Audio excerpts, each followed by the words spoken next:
These how to 1 minute will show you how to disable comments on WordPress for whole website.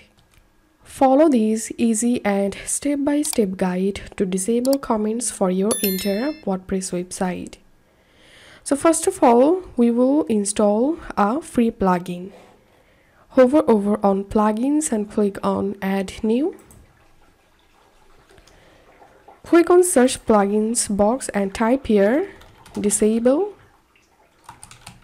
comments and install this plugin and activate it. Once the plugin activated, scroll down and hover over on settings and click on disable comments, and then you will jump into plugin page.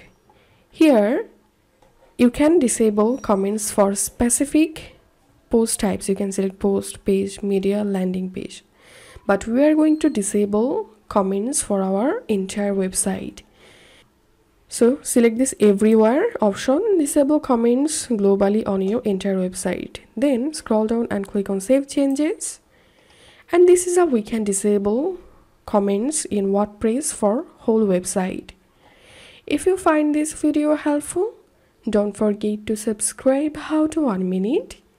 See you in the next video.